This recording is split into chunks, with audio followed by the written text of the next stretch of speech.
Hi, Mike. How are you keeping, buddy? You all right? Oh, I'm really well, Lee. It's good to hear from you, mate. Yeah, good to speak to you, pal. So, obviously, today, well, will be today when I air this, you launched Clovis Part 2, That's following it. previous album, Clovis Part 1. Obviously, hmm you're a man with many strings to the style you play, and Mm. I've been fortunate enough to hear the album already. Absolutely blinding album.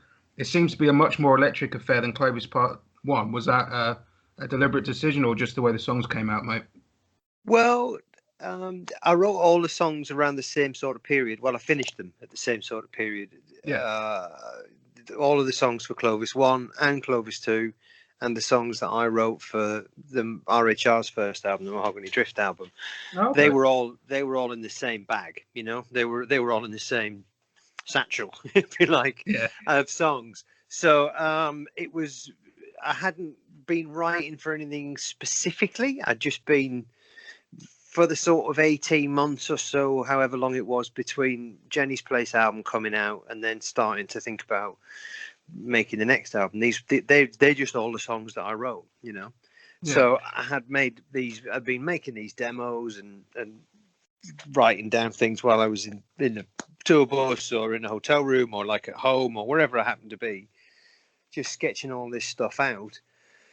And so I ended up with probably about 30 finished demos all in, and then I parceled them out. So the first things that got recorded were Clovis 1, and that was done in America, it was done in Nashville. And so I took all the songs that would work on an album that was recorded with with Nashville session musicians. So that's why the emphasis of that record is more towards, I was going to say you that does know, have you can tell that it was sort of, I guess it was somewhat inspired by recording in Nashville, but with the sort of more Americana type feel it had to it. yeah, yeah. Well, I mean, I make no secret of the fact that I like a very wide spread of music, and what I call Americana is anything that is like American music. So it could be Native American chants, it could be field music from slaves, it could be the early New Orleans jazz and what turned into swing, what turned into R&B, what turned into blues, what turned into rock and roll, doo-wop, all the way through to the 60s rock and then like right the way through to 90s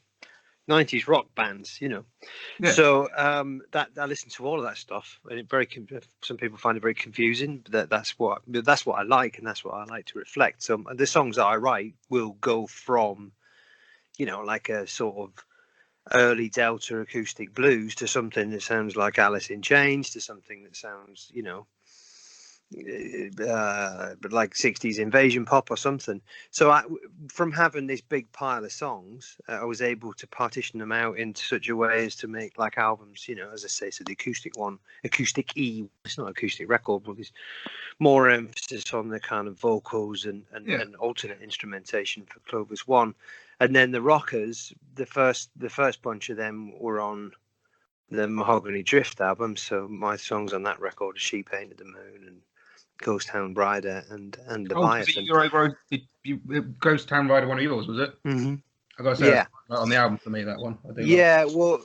So we all sing the songs that we wrote. So Oh, she painted and Ghost Town. They were my songs, and either of them could, like cheerfully appear on Clovis 2, and you wouldn't, no, they would have they're fit very well, definitely. they're compatible. Yeah.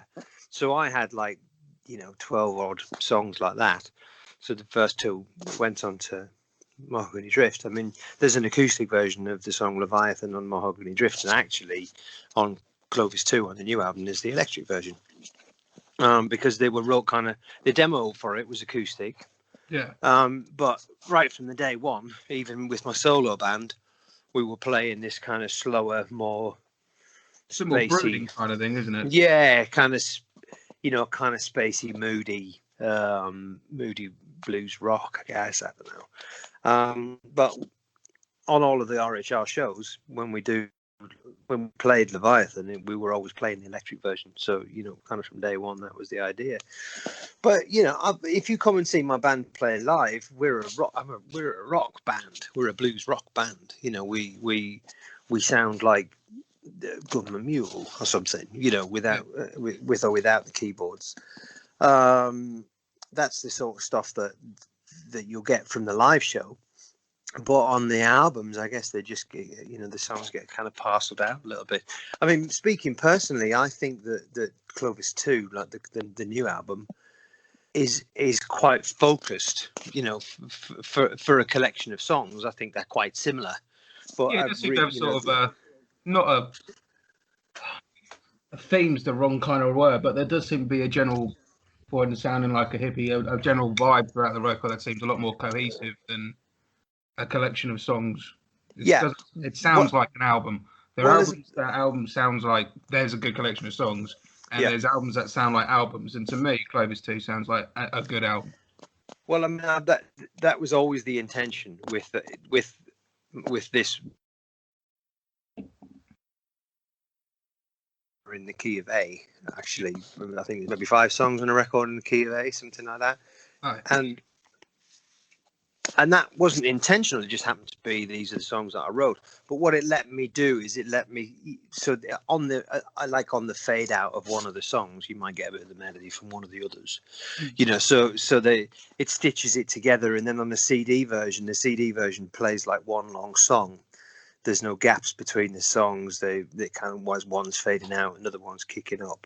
You don't get that on the streaming release because it's much harder to present that. Yeah, because for playlisting and things like that. But so the idea to have a complete work that you put on and you listen to, like for an hour, like Dark Side of the Moon maybe or something. It's best consumed like in one sitting.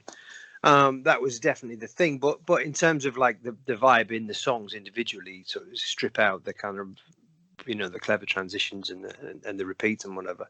But even now the reviews, I thought I'd made a really cohesive album that sounds like an album, and then I read the reviews are like very wide selection of different music on here, and I'm like, oh no,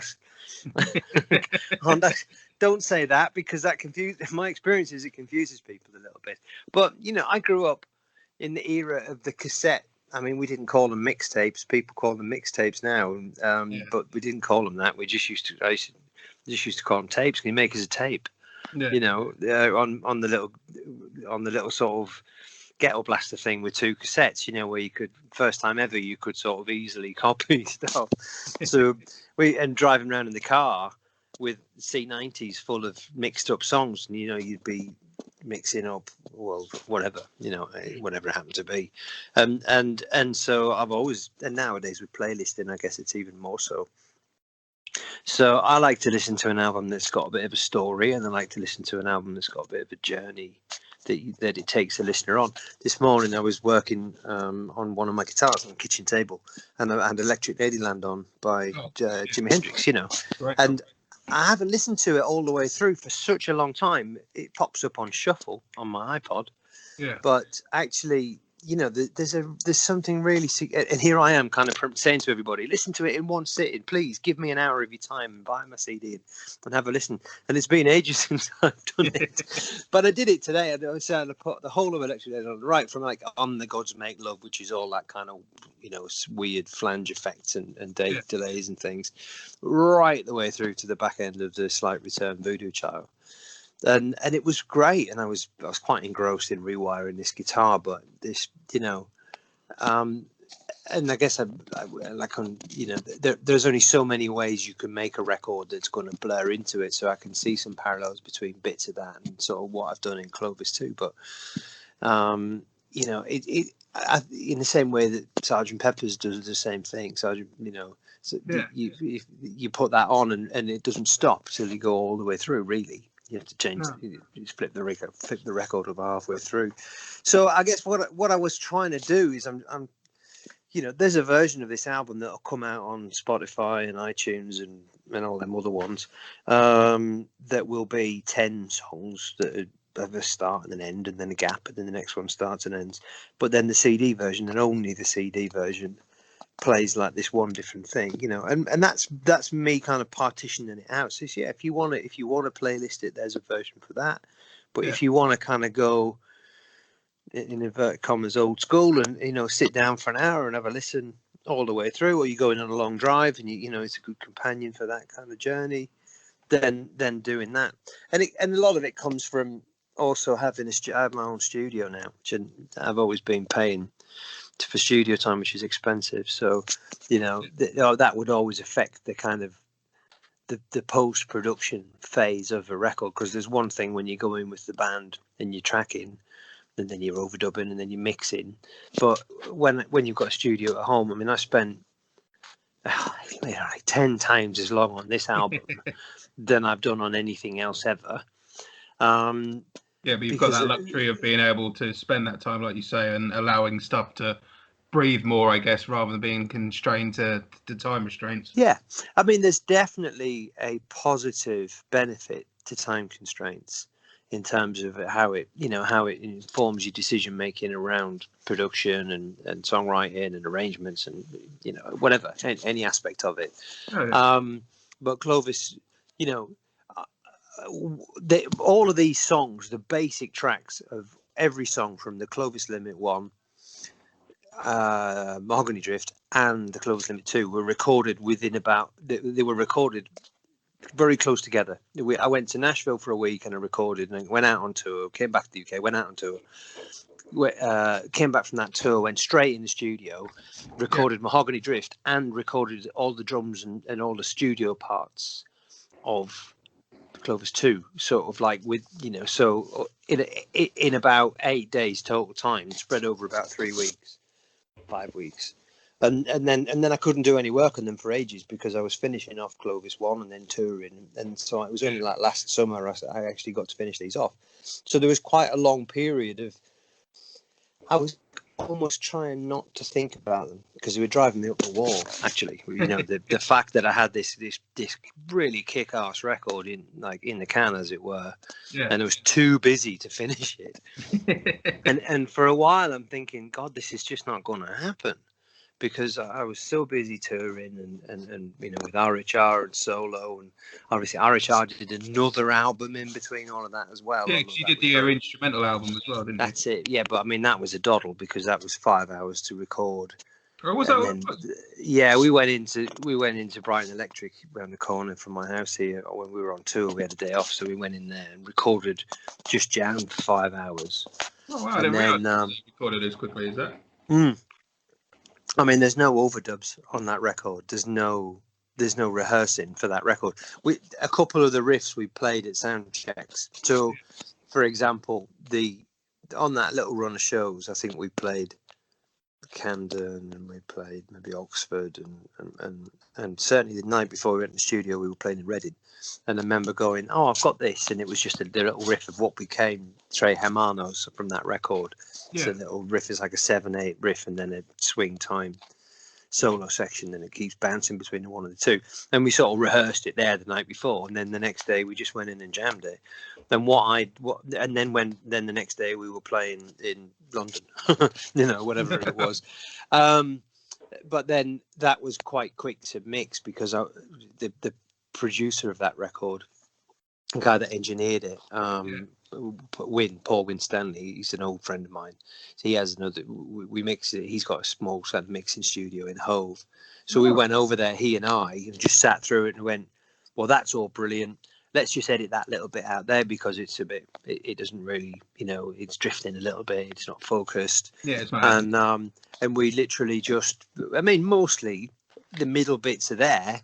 You might have just took a bit off the end or something like that, just done a tidy, sort of brushed its teeth and wiped its ass, if you like. Yeah.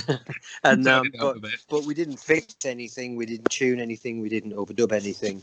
We just literally snipped the front and back a little bit just to give it some shape. So that went on in the middle of all of this, and then we toured again, and then there's loads of European stuff, and I just finally managed about 10 days in my own little studio, and that's when I got the majority of the overdubs and whatever for Clovis 2 done. And then after that, it was like, I've got these rough mixes, so then maybe do a quick another guitar part, and then I was doing a bit of percussion and sort of harmonies, and and it was probably the last little bits of recording of it It was mostly done before Christmas last year. I Oh, might have done the odd little bit earlier this year, like January, February. I yeah, seem to remember doing an extra harmony on. There's a song called Hammer, yeah. and the reprise of that is a little bit like something off, like George Harrison, "All Things Must Pass," Mm. and I remember just thinking, oh, you know that I should, and then maybe just ran some of the vocals through my Leslie speaker or something just to give it a bit of that effect. So there was little bits of that post production stuff going on as late as probably February this year. But it was yeah, maybe not actually. Maybe it was all mixed by February, and then but it was certainly all done before lockdown. It was certainly I didn't do any work on it. It was all finished before the lockdown, because that was the point I started to move it on to help getting the artwork design done and Okay, starting to nice. plan for the release and stuff. So it's been quite a bit more of a long, drawn out journey for this one. But it's just, it's been worth it because I think what we've got is a really evolved record, and the way that it's been received, the singles that have been out, and I mean, the I mean, reviews that are coming. you've already obviously released None of Your Business and Don't Say a Word, and Mm. anytime we've spun them out on the show, I always get messages from people saying, just positive stuff. This is a really good song. There's a mate of mine, Craig. He's a big fan of yours, and well, he's always asking me to, he'd have me play the whole album, and I happily would. But Well, don't say no on my account. I would never say no on someone else's account, mate. But there's all the feedback that I ever get playing on it is just sheerly positive. And then I've seriously seen the reviews that have been coming in. I've not seen a negative review. I'm guessing there isn't one yet. But There's not. There's a couple of people that don't really get why it's got some sort of.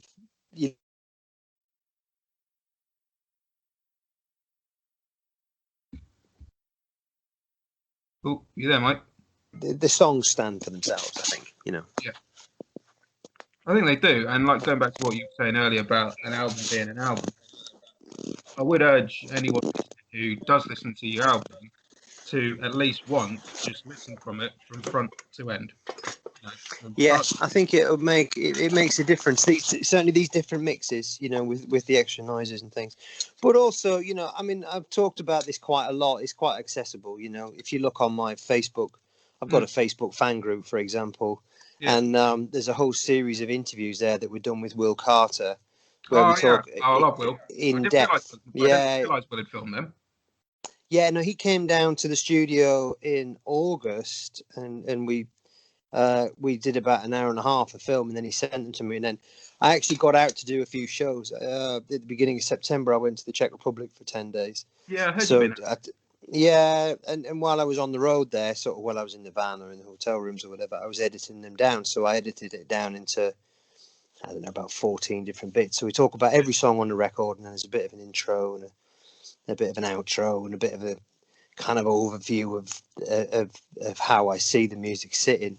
So there's quite a lot of information available about these transitions, what I'm trying to do, the idea that I'm trying to create a universe or a space where it makes sense to jump between something that's, more kind of country inspired to something that's more kind of heavy rock inspired, because I feel like, my journey of understanding this was by listening to all these different records and figuring out how they fit together.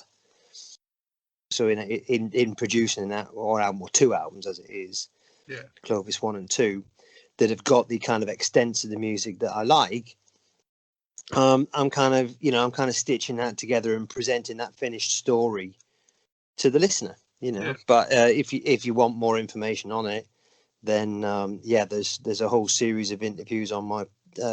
I've got this Facebook group. It's called the Event Horizon, and all these little interviews in there. And I've actually I've sent those back to Will, and he's going to be putting them on his Two Finger Media Facebook page and whatever. Yeah. So moving forward, there'll be a bit more of that out, but.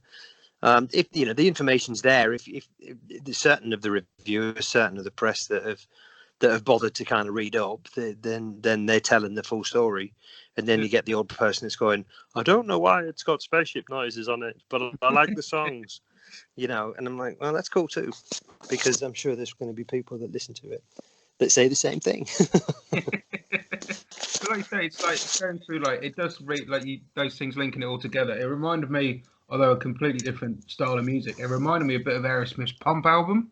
Now, the Pump album's got all little bits in between, like Other Side and Loving an Elevator and stuff, where they have all like this sort, and it's just like them, just little 30-second skits, and it's them mucking around on some instruments in the studio, and similar to what you've done, making sort of abstract noises and stuff. But you get like, you know, My Girl then feeding into Voodoo Medicine Man, and then feeding into What It Takes, and similar sort of thing with that album. I mean, that album's got, you know, light and shade. It's got its rockers, it's got its ballads, it's got its more slightly bluesier numbers for Aerosmith, and then the same with yours. You've got your rockers, you've got your faster paced stuff like Shoot If You Run, and then you've got, you know, your slow end type things.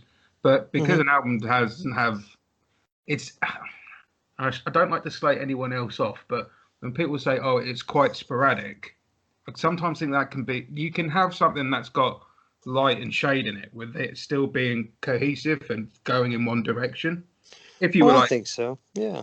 You know, if you had an album that had, I don't know, something that was very, I don't know, real old school 1930s blues kind of thing, like Muddy Waters or something like that, and then a Slipknot style track afterwards, then yeah, fair enough, very sporadic. But if it's just a case of you changing the tempo, or it's just going to, you know, you might have an acoustic breakout rather than, say, a lead riff off or something, or a steel slide or something, it's going in that same direction. I don't think it's necessarily that sporadic. But that's well, you know, I just all I've got is my own experience, and when I listen to music, I kind of know what I like to listen to.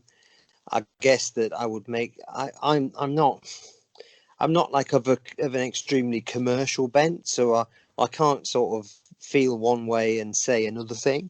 No. You know, so I can't kind of go. I can't identify a sector of the market where I might be able to make an impression and you know, then produce something that fits that. Like, I'm not a pop songwriter, or I don't write songs to order.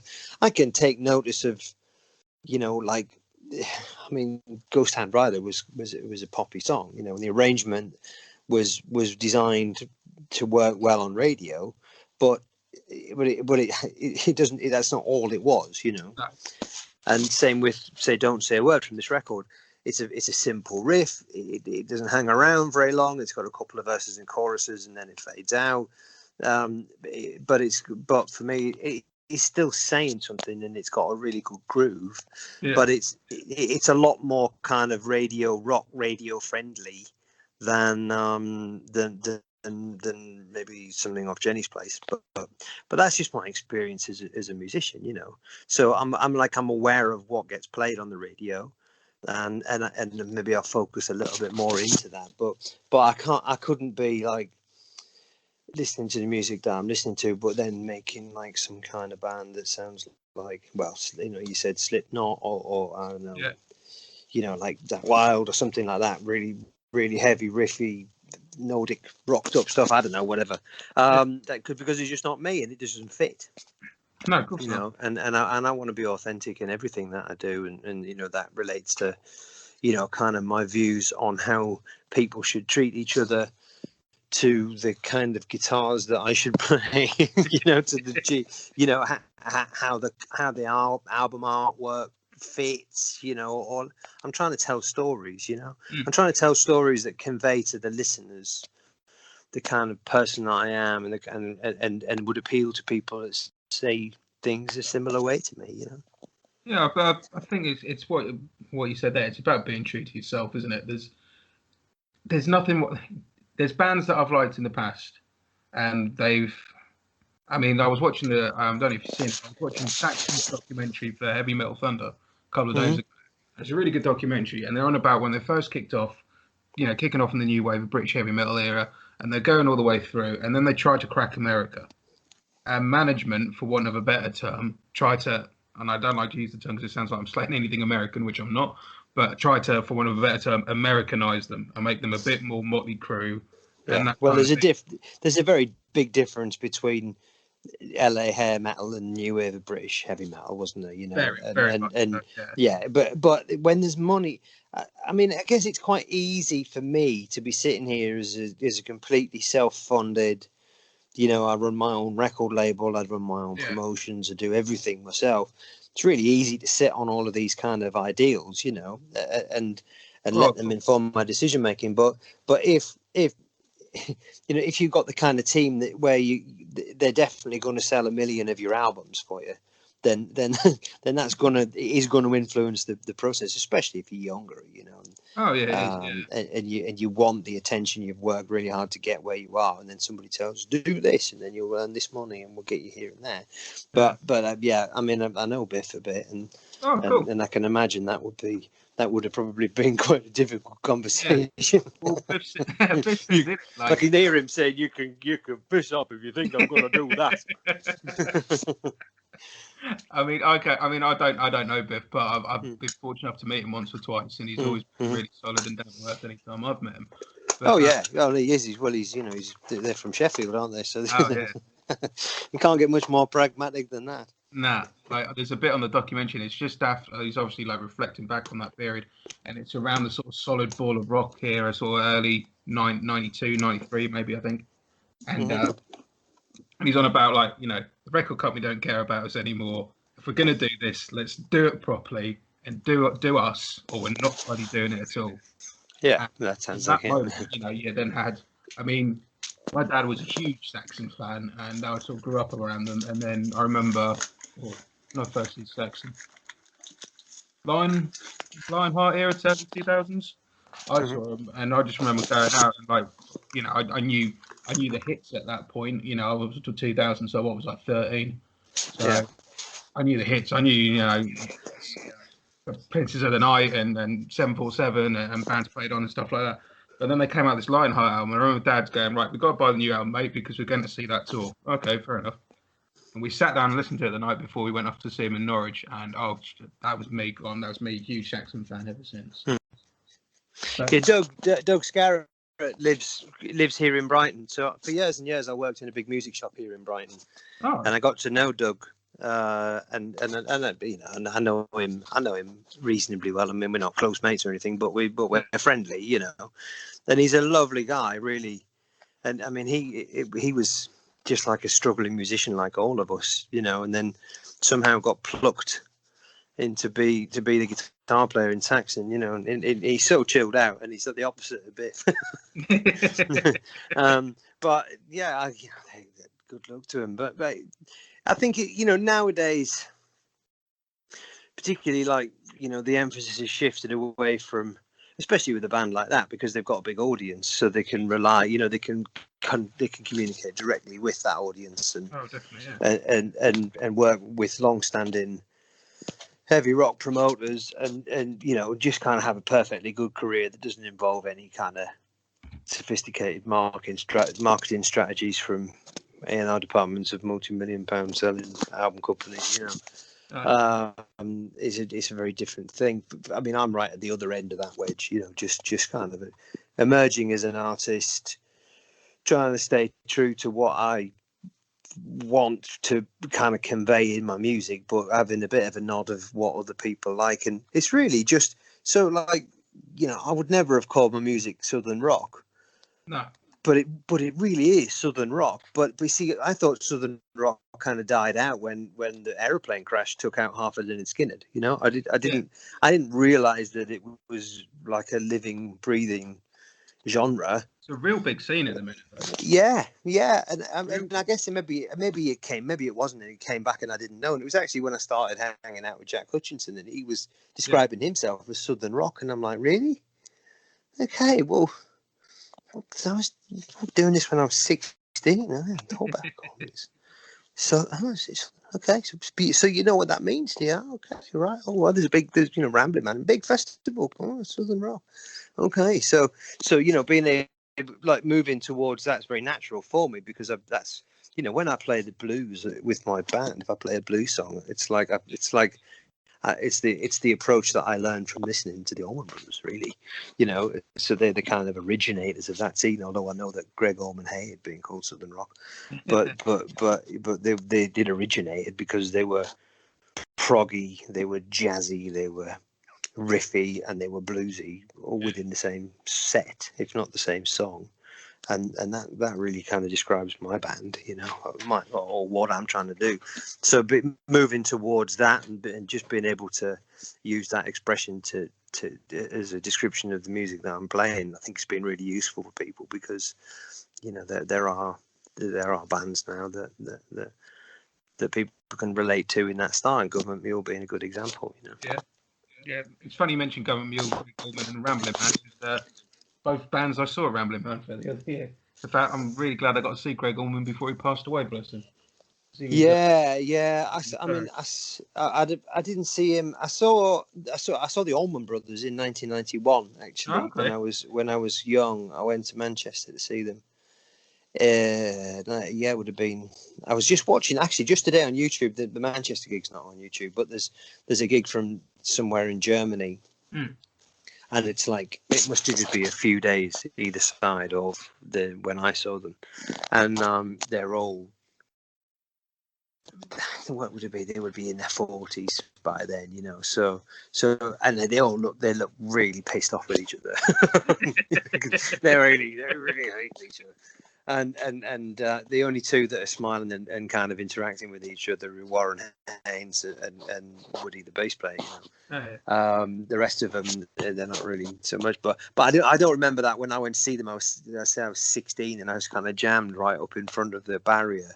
Yeah. At the international tour in Manchester, right in front of Dickie Betts for 2 hours, and I mean, it was just a transformative experience, you know, because the only bands I'd really been to see before then.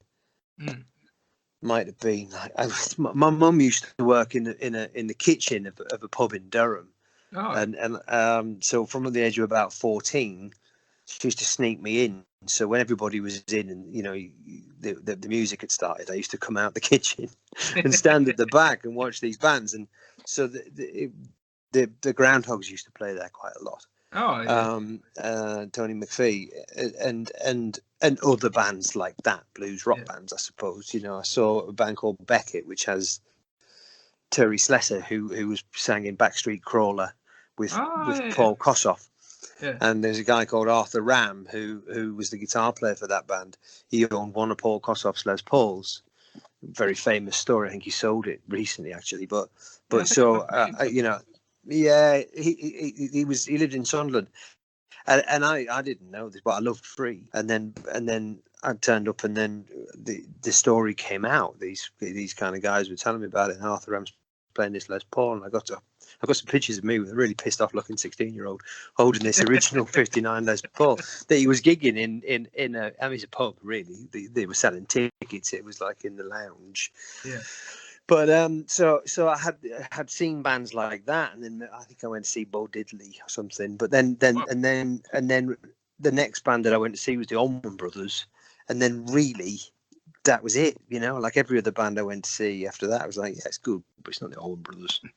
You know, it was absolutely transformative, and it just really changed the direction of my career, my life, whatever. From that point, you know, I was listening to the Stones, and I was listening to Hendrix, and I was listening to Cream and early Clapton solo stuff and whatever. But then that came along, and then just when I was getting comfortable into all of that, we went to see the Black Crowes, you know, and I was like, okay, so they know what I mean. So, you know, but then all that kind of faded out by the mid-90s, you know, and I didn't really have any kind of, I didn't have music in common with anybody. This was pre-internet, so, you know, people just didn't like the music that I liked. So everything that I was trying to do was always kind of hampered by the fact that I didn't have musicians around me that really spoke the same language as me. You know, even though I was in bands, we had bands with record deals all the way through to the mid 2000s. You know, and we were working in different sounds and this and that and the other. But so I took a break after that. The last band that I was in that was quite successful broke up about 2006. and then I just kind of took a left turn for a while, and didn't come back to it for writing songs and things for quite a few years, you know. So from there to here now, to being like accepted as a roots rock, southern rock, Americana, blues rock, whatever you want to call it, artist, is a really comfortable place for me to be, because I think it's the first time that I'm playing music that people can relate to, you know. Do you think that's because, obviously, like you say about the internet sort of coming out, I mean, there's always obviously good and bad points with the music industry with the internet. But do you think because of the internet being, and you're able to cast your net out that bit further, as it were, and you're being true to yourself and true to what you want to play, that's resonating with people more? Absolutely, unequivocally, yes. There's absolutely no way that I would have the career that I've got today. You know, every one of my agents I communicate with, I met through Facebook. You know, so I go to Russia, and the guy I got introduced through Facebook. Go to Spain, wherever I go. You know, people approach me through my Facebook page to ask me to play for them. We gain fans by advertising to people that like the same music as we play, you know. So you know, you can look at people that like the Tedeschi Trucks band, or Derek Trucks, or Goodman Mule, or the Black Crows, or Bramall, or whatever. It's really easy to meet that community. I know more people now that like the music that I like than I ever have, and more than I ever thought I would. I thought it was just me on my own. It was really lonely. You know, it was a really lonely place. And now, I'm able to kind of draw into all of that, and it grows exponentially. But yeah, I don't know whether we need to get into the whole internet has killed music campaign. I don't think it's true. I think, it's killed revenue, but it hasn't killed music. No, I think it's like anything, there's good and bad points to it. And you say, I mean, it's built up connections with other people. I know there's a lot of people I've met through the scene, both via my radio show, via Just Push Play Festival, and just, as a punter in a gig, and especially with stuff like the Crazy Cowboy festivals and that sort of side of scenes. That's how I met Alec, and me and him are good mates now. And I think there's a strong scene out there for new music, and I get really annoyed when you see things online of people saying, "Oh, rock's dead," and you're like, "No, it's not. You're just not looking for it." Well, it's, great bands out there at the minute. Yeah, you're dead right. It's just that there's, I guess, because the big money's gone out of it, so the big investment isn't there. I was watching Top of the Pops 1990 last night, right, on the telly. It was on the TV downstairs. My wife and I were watching it. My wife's the same age as I am, and so Top of the Pops, February 1990, and like Megadeth were in the top 40, and Skid Row were in the top 40, and Sin Eater was in the top 40, and Fatboy Slim's band, whatever, Dub Be Good to Me, I don't know what they were called, and yeah, but all of the so it was 1990, and it was literally, that was the width, and it was just based on the top 40 best-selling 7-inch singles, and the returns from, I don't know, Woolworths maybe, and our price, and what they were just, I don't know whether it was the shops or whether it was reported from the distributors or whatever.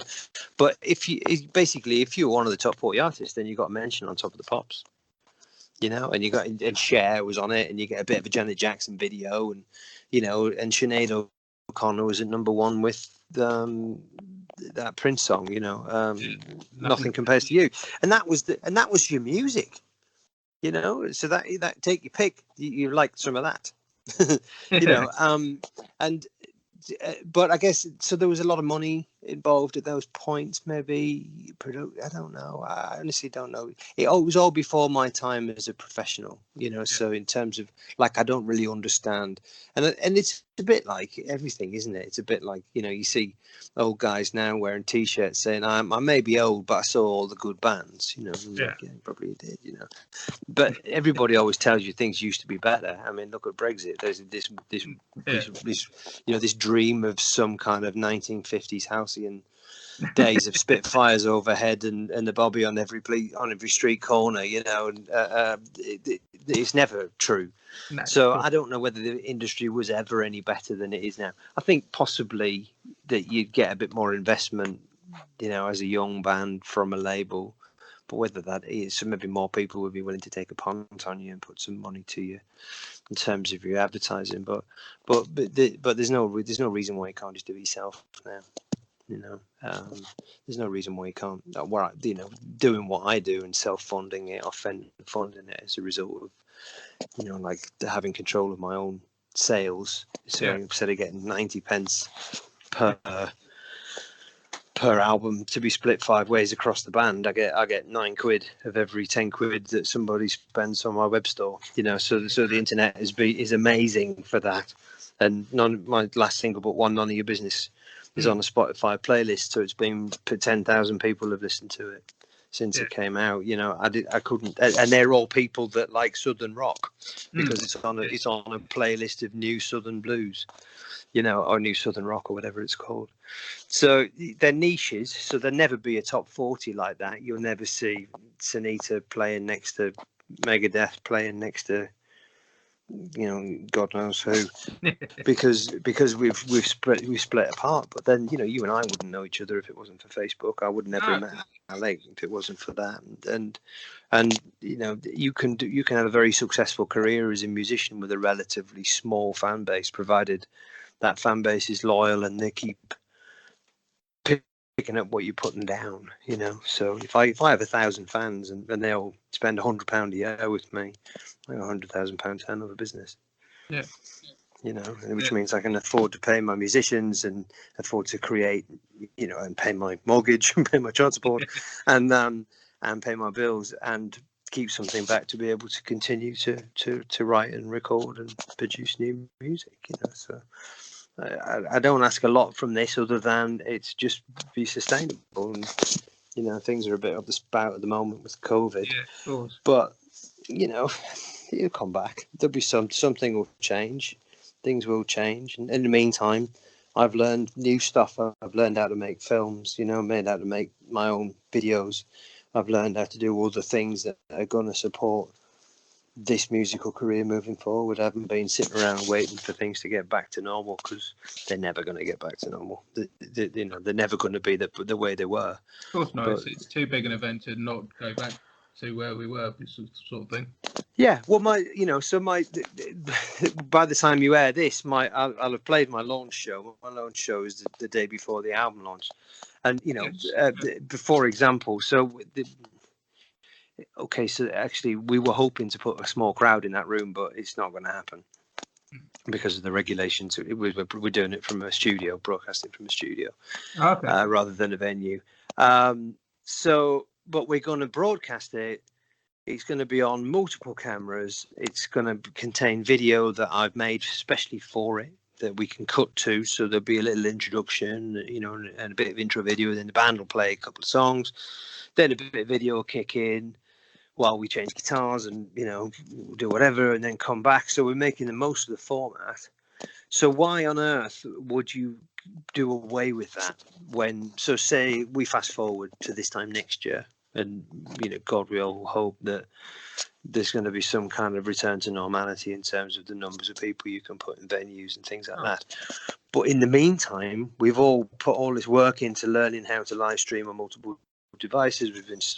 We've invested in the technology, we've expanded. So when I play my launch show on Thursday night, it won't just be to 120 people in the venue in Brighton.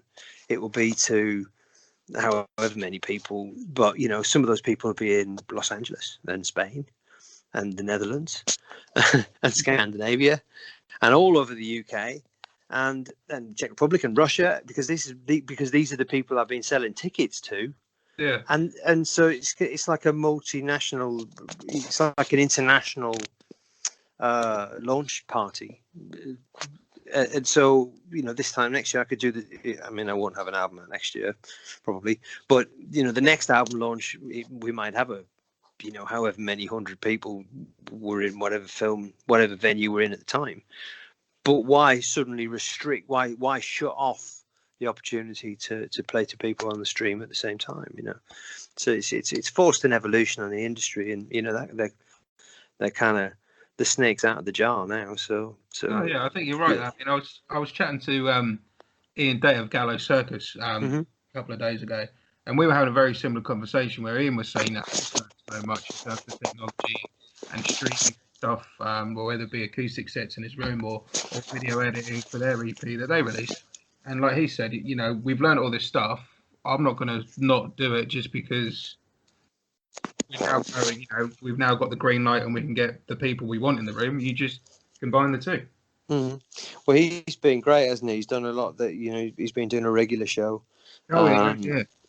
And good for him. I mean, I've done some streaming stuff and I've done some other stuff as well. We're all trying to find our own way through it. But I think it's been great that he's been doing that. And you're definitely, I got out quite early in front of all of this COVID stuff. I was losing gigs, and I just immediately thought, well, hang on, how do I make all this stuff in my studio work for me now? Okay, well, I'll connect this to that, and I'll learn about it, I'll buy that bit of software and plug that in here, and get out here, and then start finding new ways. And it's I've got a lot more fans interacting with me, engaging with me on social media, and buying merch online as a result of that work. I mean, I would have been meeting new fans and selling merch on the road. That would have, but I think probably I'll probably be doing it more from as a result of the investment that I made into sort of time and experience with the streaming, and hopefully that's all going to kind of pay dividends when I get back out on the road next year. Oh, definitely. I mean, you say about your fans and all that. You've along with the album, you've released the Ultimate Fan Pack. Did you want to give that a shout out? Well, that's all done now. I mean, that was an early pre-order, an early adopter pack. But yeah. I mean, all that merch is available. If you bought it all, you got a couple of extra bits. I actually made a film. I've actually made a film, which is a video for every song on the album. And along with these transitions between songs, there's a bit of film with that as well. Yeah. So everybody that bought the Superfan package, they got a copy of that film, and then they got a discount code from the web store and stuff. But there was a merch bundle. You can buy all the bits of the merch bundle from my web store. So if you go to shop.mycrossmusic.co.uk, CDs, hats, T-shirts, stickers, badges, concert tickets, posters, plectrums, God, you name it, it's all on there. Yeah. But the pre-order pack was really just there are certain kind of super fans that they'll as soon as I put anything out or put my hand up asking for something, they just jump in, and they're really supportive. I got some really humbling messages from people, and fans of mine saying, are you all right, mate? Do you need some money? How is it? Because I think it's a bit hairy for me. March, April, May, June time. Because all of my projected income just went out the window. And so I did get approached from a few people, and they say, "Can we help?" And I said, "I think it's lovely, but I'm okay, but just buy the merch. Let me sell you something. I don't need your." I'd like you to support. This is great. If you just buy a CD, that'd be fantastic. Yeah. So it was really just a way of giving people the option to get a good deal, really. And it's good for me because it's money in the bank to help, because I'm paying a lot of money out for promo and the creation of this album, just the manufacture and stuff. But I'm not crying poverty. I'm not complaining. I'm really grateful for everything that's going on. But yeah, I had a good conversation with a mate of mine the other day, somebody I used to work for. He was asking how all this works, and he's quite a modern guy. He said he listens to Spotify, and then if there's an album that he likes, he goes and buys it from iTunes. And they said, that's great, but why don't you buy the CD from whoever from the artist's web store? He said, well, oh yeah, I said, but if you buy it from iTunes, then that artist's getting 3 or 4 quid. If you buy the CD, they're getting 10 or 12 quid. Yeah. You know, they're getting it all. So if you want to support them, then know that this is the way that you're getting, you know, you're supporting the best kind of thing. So there's still this, but I don't think that many people really have noticed the commentary on how poor the artists' royalty rate is from streaming. You know, No, I think that gets overlooked quite a bit. 0.00 something of a cent. Now, I don't have anything against the streaming services. I'm not, you know, all of this stuff about I'm taking all the music off immediately. It's just being silly. But there is a way of fixing that, which is to go proportional. So, you know, I get paid for the plays that I get. Mm. Because at the moment, you can imagine if you're one of the royalties collections, there's just so many musicians that it's impossible to work it out properly. Oh, because they basically give half the money to Paul McCartney and a quarter of it to Elton John, and then the rest gets divvied up equally, you know, or something equally bonkers. But the technology exists to be able to, so every one of the streams that I get counted for, because they're very good at counting your streams and telling you, say Spotify or Apple Music, just pay me a rate based on that rather than aggregate across everybody. So, you know, maybe that changes in time, but the kind of grassroots support of you cannot underestimate how significant it is for an artist like myself or Jack Hutchinson or Troy Redfern or Els Bailey to just, you know, if you like it, just pop to the web store and just order a CD.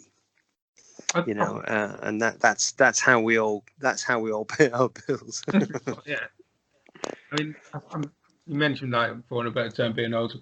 I'm old anyway. I like CDs. Don't get me wrong. Like, for certain things, if I'm out in the gym or whatever, I'll chuck it, because I can't carry a ghetto blast around in the gym, obviously. No, not anymore. Not anymore, no. But you know, if I'm in the gym or whatever, I'll stream it on my phone. But you know, generally, I've just started getting back into vinyl and stuff again. Like, I had my dad passed away a few years ago, and I kind of inherited all his vinyl, and it was in boxes in the loft for quite some time. And then during this lockdown period, I decided to treat myself. If I was going to be sitting home rediscovering albums, I was going to do it properly. So I got myself a proper vinyl player and decent amp, and sat here with just going through boxes, basically, just flicking through stuff. Yeah, good for you. And going, oh, brilliant! I forgot that. I forgot you had, you know, Bloody Sabbath, and chuck that on, or you know, Gary Moore's Still Got the Blues for You, or whatever it happened to be. And kept chucking it on. And I know it's a cliche thing to say, but I think I'm finally realising my dad was right. Vinyl was even better than CD. Yeah, I mean, it's better than MP3. It just keeps getting complicated. But equally, you know, everything's got its merit, and everything's got, you know, people are always going to listen to music how they want to listen to it. Yeah. And you know, I mean, if you're listening to it on MP3, then good for you, because you're still listening to the music. I'm not music, and you still. I'm not. Yeah. I'm certainly not slagging anyone. That's how they choose to listen to their music. It's just I've sort of rediscovered my love of vinyl over lockdown. That was one thing that came out. Then the rust came off my bass fingers, you know, because I don't get to play my bass as much as I'd like to. But during lockdown period, yeah, I think picking it up and going, yeah, I'm pretty sure I can still play Immigrant Song. No, you can't, Lee. No, you can't. You slow it down a bit. Put some pennies on the turntable to slow the record down. Play it. So, is there any plans for the remainder of the year and into 2021 that you want to let people know about? Obviously, it's a bit of a strange time at the minute. Well, promoting this, the new release. There'll be another single goes out before Christmas, no doubt. You know, and there's still a cycle of sort of promos. So there'll be interviews to do, and this, that, and the other. I won't be releasing any other new material for the time being. Of course. Troy's finishing an album at the minute. We're talking about maybe doing some touring. Another album, because he's just dropped one, isn't he? he puts, yeah, there's one he brought out called Deep Cuts, which is all kind of outtakes and other versions of stuff from other records. Yeah, that was the one. Yeah, and then I mean he brought an album out earlier in the year. He's still put at least three albums out this year, because he put one out. He was on tour with Willie and the Bandits, and Yes. then he put an album out to go out with that, and then that tour got pulled before the end. But he went to Rockfield with he'll tell you a story himself. But he's in the middle of finishing off what will be quite a big record for him, I expect. Oh, sweet. And then this other stuff is like Bandcamp stuff that a few of us have been doing just to keep the wheels turning, in lieu of concert money. And so when that record's finished, and we're hoping that he and I can get out to do a series of shows together.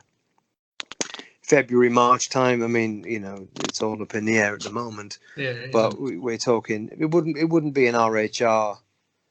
It wouldn't be billed as RHR, but it would be he and I plus probably a shared rhythm section, and then we maybe back each other.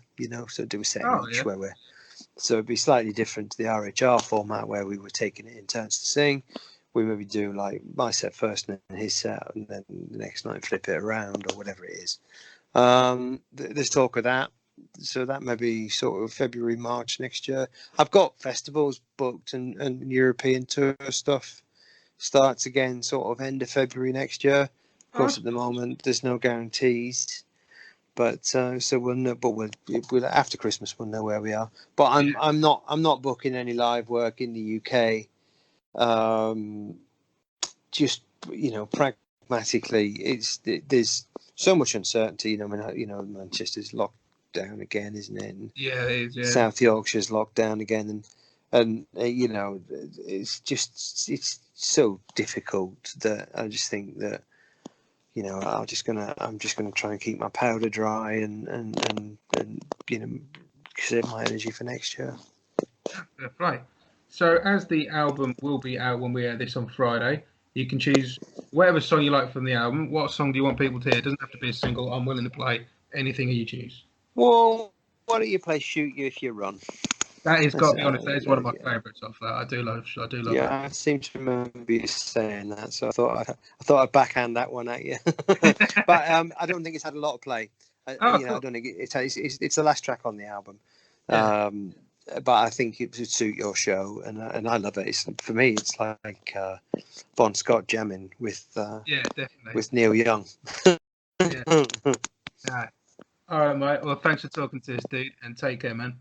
No worries, man. Take it easy. You too, buddy. Take care, pal.